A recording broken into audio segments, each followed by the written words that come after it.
Katie, thank you. It's 8:33. If the deal is too good to be true, it usually isn't. And according to NYU researchers, Craigslist fails to identify more than half of rental scam listings, and these suspicious posts linger for as long as 20 hours before being taken down. So what can you do to avoid being taken? Well, here with the answers is real estate expert John Adams. John, how are you today? I am well, thank you, Buck. All right, so how often, how prevalent is this? Yeah, a lot. It happens a lot. These NYU researchers, this was the first comprehensive study of these scams. They looked at 2 million rental listings on Craigslist and found over 29,000 of them were scams. And I realize that's a small amount, but 1.5%. But guess what? If it's you, your money's gone. So it happens. All right, so how do these scams work? What's the scam? There are three prominent scams that we see, or variations of them. The first one is the credit report scam, where you're interested and the person on the other end of the phone says, well, to start, you've got to get a credit report. And if you order this credit report, then everything will be fine. Credit report turns out to cost 150 bucks and they get 50 bucks as a referral fee. And then you never hear back from them. So that's the first thing. So don't pay for a credit report if you haven't seen the property and actually know what's going on. Okay. The second one is where they hijack a real listing. So a rental property may be listed with, I don't know, a reputable realtor, but they take that information, post a new listing, drop the price so it's really attractive, and then act like it's theirs. And they actually will use the legitimate listing agent to show the property, and then they'll say, well, if you go through us, it's only half price. Sure, and that burns both sides there. Exactly. The guy looking to rent and the owner. Exactly, and of course, once you give them the money, they disappear.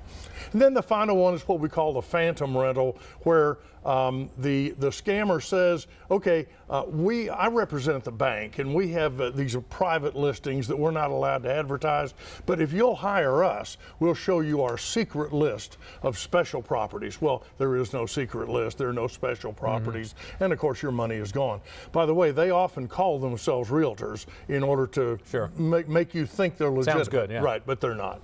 All right, so how do we spot these? Are there buzzwords? I mean, we know these scams are out there. How do we spot them so we don't fall for them? Buck, there are 5 quick ways that I want you to think about spotting these things. The first is never wire money or use a prepaid debit card. If you do that, it's just like handing cash to somebody. You can't get it back. And no legitimate broker or landlord is going to ask you to wire money or use a prepaid debit card. So don't do that. Number 2, watch out for deals that sound too good. You started with that. You're exactly right. If it sounds too good to be true, it probably is. And so you'll want to really double check those. Number 3, this is key. The scammer is counting on you not seeing them. And if they're not seen and you don't have a description to give the police, the likelihood of a recovery drops to 0. Sure. So these people will find any reason to not meet you in person. They'll say, oh, it's open, you can go by anytime, or I'll leave the key under the, they get the key somehow, but you'll never see them. And then number 4, if the old overseas landlord scam, well, I'm in London and I need you to wire the money to me and you'll have the property, of course. That's not a bad English accent, though. Thank you, I've done this many times. And then the other thing is this: once a scammer figures out this ad pulls, they'll run it in 20 or 30 cities, because you remember, Craigslist is typically free all over the country except New York City, and it's only 10 bucks there. So the point here is, if they've got an ad that's pulling, you search on it and it's all over the country. That is a real red flag. Yeah, so Craigslist can be a great tool, or it can be a very dangerous place. So what's your bottom line here? Well, I think the bottom line is the scammer, Buck, is counting on you and me to trust them with our money.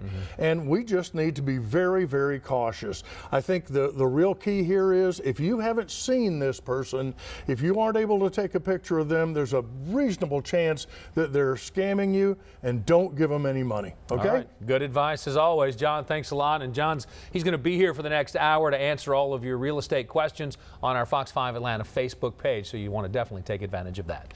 All right, 8:38 is your time, and coming up on Good Day Atlanta. Hey, Paul.